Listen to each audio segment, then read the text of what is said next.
Hello everyone and welcome back to the Odious Soul. My name is Shannon and I grow in 6B, kind of on the line of a 7A. And this is going to be the first in a series I'm going to call my lunch break sessions. Hopefully I can keep them super short because I know I can talk. But this video is going to be about the varieties of tomatoes that I will be growing in 2021. Some of them I've never grown before, some of them I have. So I'm just going to pull out my little tomato envelope and let's go through and talk about the varieties. I think in total I'm growing 15 varieties. It's either 14 or 15. I think I'm going to have my goal is to have a total of 32 plants in my garden up along the garage. It's like a 40-foot stretch. I'm planning on having the tomatoes and the peppers along there. The garage acts as a windshield, and that wall also is south facing, so it's going to get the best sunlight. And I have coordinated everything to where I will have 2 of each variety of tomatoes growing, except for the Roma tomatoes. So the Roma tomatoes, I want to do a lot more tomato paste sauces this year, and I know last year I only had a few varieties growing, so my sauces were very juicy, and I know the Romas are a little bit more meatier. They're meant to be turned into paste, so I want to grow 4 of them. I'm actually going to grow 2 plants on each end of the garage, so one up by the huge raised bed that I created and the other one which is closer to the house. The one closer to the house gets a little bit more shade, so I figured I would put them in 2 different places, and just that way I can also show you how sunlight, different lengths of sunlight also affect plants. Of course, the more sun, usually the faster they are to fruit, the better they are, or the more prolific versus in shade. So I thought if I do 2 on the ends, we can kind of look and see how much longer it takes the one closer to the house to start fruiting compared to the ones that are in sun pretty much all day long.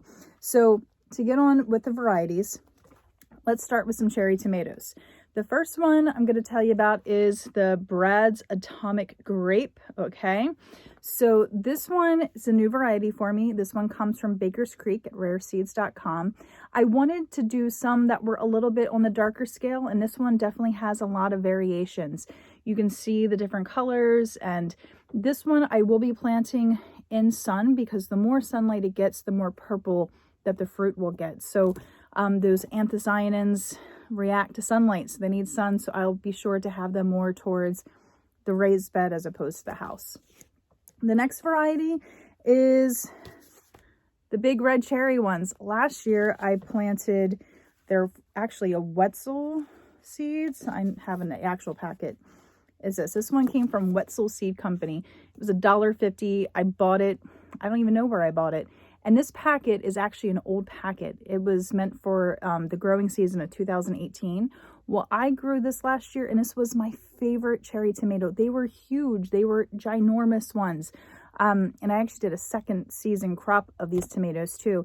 And they lasted well into the fall. They lasted until, they lasted through some soft frost. They did not die off until a hard frost came. So these are my favorite. I saved a bunch of seeds, and you can see I put them the big one because I love them so much. I'm always going to want them in my variety. All right, the next one, I know I have more cherries in here somewhere, but let's go into another one. This is just the beefsteak tomato. This one I got from Flower Power. I'm trying to think. I don't know if this came from, where did it come from? I want to say it came from maybe Holland Bob's. It came from one of the companies. I got a bunch of seeds, and this was a pack of tomatoes. It was like something at the end of the season. They were selling them off super cheap. So definitely going to grow beefsteak. Last year I had 3 beefsteak plants. They were great. They did end up getting, by the end of the season, they were looking a little rough, but still produced great tomatoes for a long time. I'm also going to grow 2 of the Ace 55s. Haven't grown these before, but I have a packet, so might as well. Another one I'm going to grow is Brandywine. I hear a lot of people talking about how they love the taste of Brandywine, so I'm really looking forward to trying this variety myself. Last year I grew some celebrity hybrids, and I'm going to be growing them again this year. last year I had 4 plants, and these did not do as well as the beefsteaks. They were a little bit more sickly. I had to definitely keep up on pruning these a little bit more, but still going to grow 2 and compare them again to maybe try a new area. This is actually the beefsteak that I grew last year, also from Wetzel Seed. So not sure which packet I'll use. I might end up planting some of both and going with the strongest plants. A new one for me this year is the Solar Power Hybrid from Berkeley.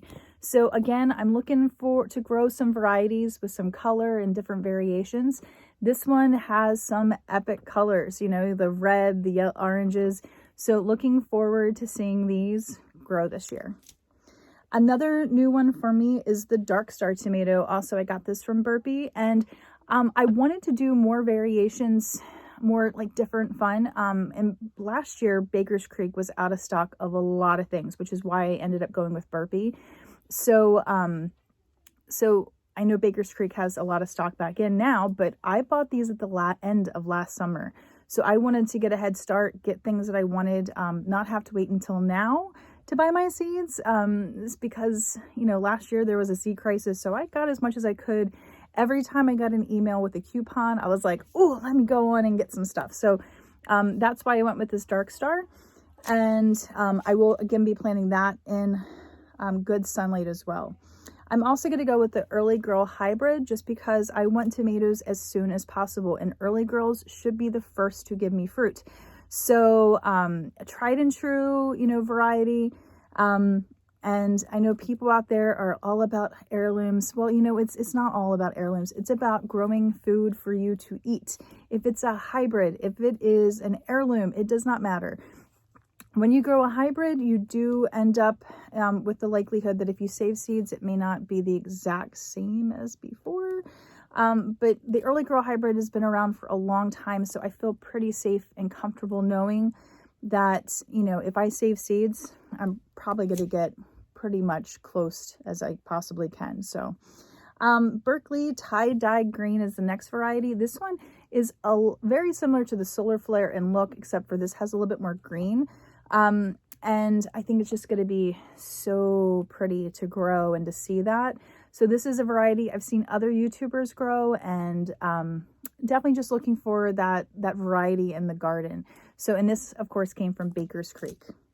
Another one I got from Baker's Creek is the Pink Boar. Again, just adding to some color variation and just, you know, different styles. So this one has a little bit more of a pinky kind of flesh and texture, and you also see like has a little bit of that green markings on the skin. So looking forward to trying that one out for the first time.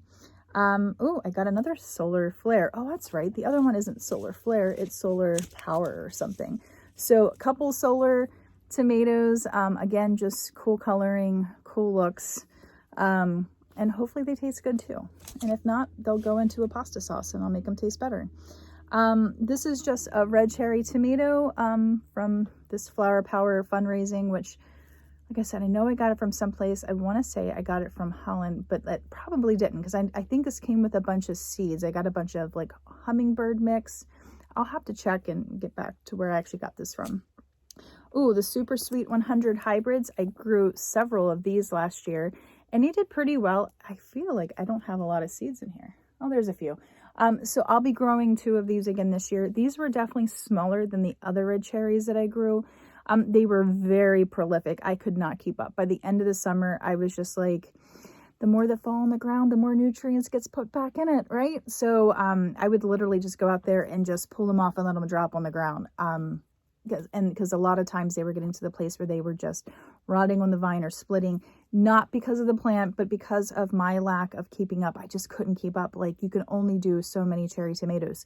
It was my first year, and the harvests were so good, and we had baskets on my kitchen counter and they were just rotting because we couldn't eat them fast enough. I did a lot of sun-dried tomatoes with these, but it got to a point where I had so much stuff and I was so tired of processing. But again, very prolific, the Super Sweet 100 hybrids from Berkeley. This was the Roma that I was talking about, so looking forward to doing some paste and stuff with that. And then also the last one, which is not going to go against the house, like the garage. This will actually go into a different bed. just because I'm not going to have room against the garage for this, but I am going to grow a Tomatillo. So this is the Gigante from Berkeley. So I do want to try tomatillos. I've never had them, but I've been watching a lot of cooking shows because I do love to cook, and I love to cook with fresh food. And I saw them make this, like, it was almost like a salsa verde, but it was with tomatillos. It looked amazing, and I can't wait to try out some recipes. Or I don't use recipes, actually. I just taste something and then I'm like, oh, it needs this, it needs that, it's that, or this would be really good with that. Like, I like flavor explosions. I like testing out new things. I don't like using recipes, which is why I do not plan on growing bread anytime in the future, because you got to kind of stick to recipes with that. But anyway, so this video is less than 11 minutes. Look at me. I can get through something fast. But anyway, those are the varieties of tomatoes that I plan on growing in 2021, as long as everything germinates correctly. I plan on growing 2 plants of everything except for the romas, which I plan on growing 4. The tomatillos, I might do more than that if I can fit them in. Maybe a row of 3 if everything goes well. We're according to plan, which, plans change in my life very quickly. But I'm super excited. I will probably germinate at least 12 of each, just to make sure I do good. In my experience, I need to germinate more to get what I want.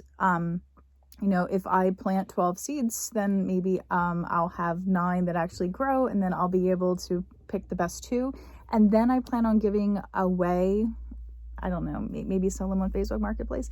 Probably give away to friends and family. I know my stepdaughter, I was planning on maybe giving her mother some plants for Mother's Day this year.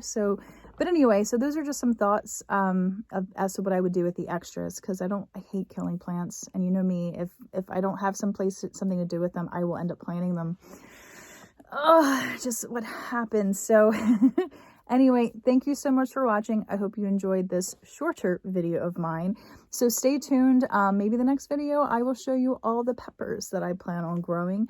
There is hot ones and mild ones and sweet ones. So look forward to sharing my 2021 growing season with you. And yeah, so stay tuned. Thanks again for watching. If you're not already a subscriber, you really should be. So like, thumbs up, all that stuff that a YouTuber is supposed to do at the end of the video. But anyway, thank you so much for watching. See you next time.